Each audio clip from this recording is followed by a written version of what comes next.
Assalamualaikum warahmatullahi wabarakatuh. Kami dari kelompok 6 akan menjelaskan strategi pembelajaran IPS. Nah, kelompok kami terdiri dari 3 orang. Yang pertama Erwin Rusdiansyah, yang kedua Aisyatil Kamila, dan yang terakhir saya sendiri, Rian Syarif Hidayatullah. Di sini saya akan menjelaskan mengenai strategi pembelajaran IPS. 1. Pembelajaran kemampuan berpikir dalam IPS. A. Studi kasus. Studi kasus adalah suatu kajian terhadap peristiwa kejadian, fenomena atau situasi tertentu yang terjadi di tempat tertentu dan berhubungan dengan aspek kehidupan manusia di masa lalu, masa kini, atau masa yang akan datang. S. Hamid Hasan 1996-192. Sebuah peristiwa dapat dikatakan sebuah kasus karena peristiwa itu unik serta terbatas pada waktu dan tempat terjadinya peristiwa tersebut dan tidak terulang di tempat lain. Gilliam S. Hamid Hasan 1996-194. Ada 9 jenis studi kasus, yaitu kasus pengadilan, episode terbuka, uraian tafsiran, dasar dokumen, memoir, laporan saksi mata, vignettes, kronik, dan uraian naratif. B. Isu kontroversial. Muisyik S. Hamid Hasan 1996-202. Isu kontroversial adalah sesuatu yang mudah diterima oleh seseorang atau kelompok tetapi juga mudah ditolak oleh orang atau kelompok lain. Isu kontroversial lahir dari perbedaan pendapat dan isu kontroversial pun mengakibatkan perbedaan pendapat. Perbedaan pendapat muncul dari perbedaan pandangan seseorang terhadap sebuah fakta. C. Pengajaran konsep. Konsep merupakan abstraksi dari kesamaan dari jumlah benda atau fenomena. Contoh konsep yakni tanah, sungai, gunung, uang, cuaca, dan lain sebagainya. Pengajaran konsep mengembangkan kemampuan kognitif dari yang terendah sampai tingkat tinggi. Pengajaran konsep dapat dilakukan melalui 2 pendekatan.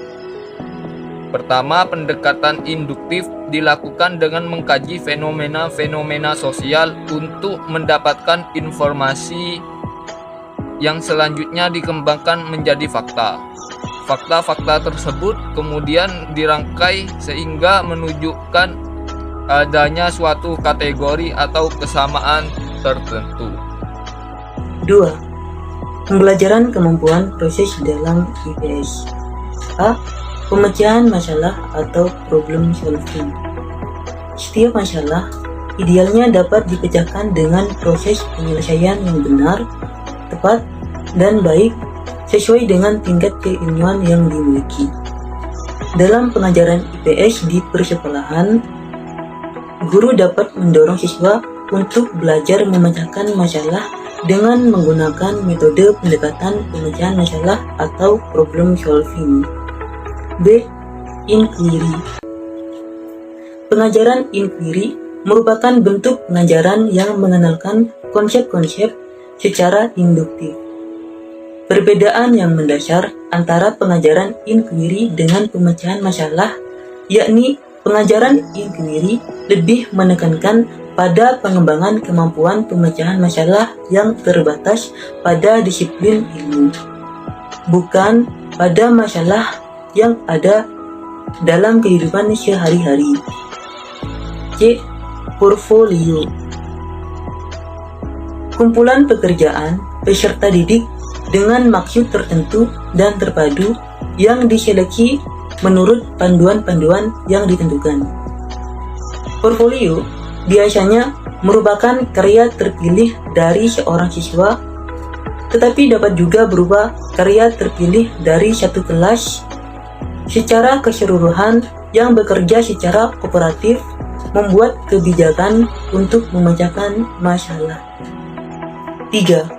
Pembelajaran kooperatif, yaitu pembelajaran yang menghendaki siswa belajar secara bersama-sama, saling membantu satu sama lain dalam belajar, dan memastikan bahwa setiap orang dalam kelompok mencapai tujuan atau tugas yang telah ditentukan sebelumnya.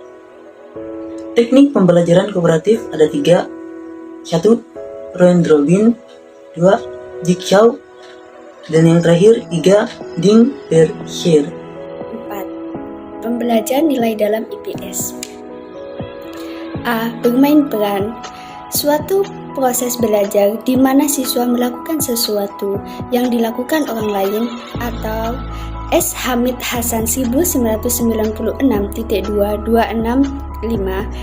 Dalam proses belajar, bermain peran siswa diajak untuk berpikir, berperan, dan bertindak, bukan sebagai dirinya tetapi sebagai orang lain. B. Sosial drama. Ada perbedaan antara sosiodrama dengan bermain peran, yakni bermain peran lebih luas ruang lingkupnya, sedangkan drama sosial membatasi pada permasalahan yang menyangkut aspek sosial dalam masyarakat.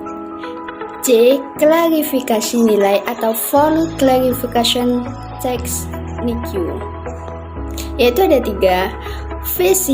VCT analisis nilai, VCT daftar nilai, dan VCT games.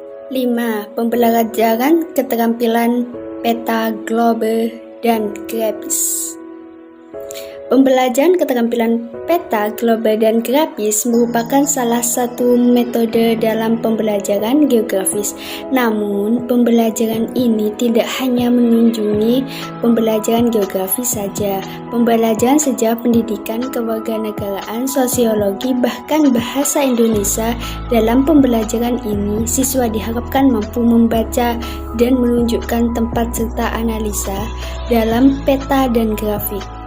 Kita ketahui, peta tidak hanya menunjukkan lokasi atau daerah, namun dalam peta memiliki segudang informasi mengenai penduduk, tempat wisata, pertambangan, dan lain-lain. 6. Pembelajaran aksi sosial atau social action. Neumann 1975. Model pembelajaran aksi sosial merupakan pola dan aktivitas belajar siswa baik di dalam atau dengan kelompok yang dilakukan dengan keterlibatan masyarakat sebagai aktivitas di mana siswa mendemonstrasikan kepeduliannya terhadap masalah sosial.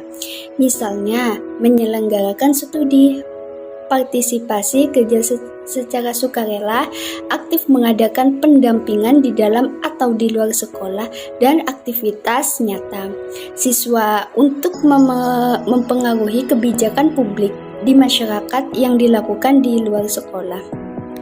Nasution 1997.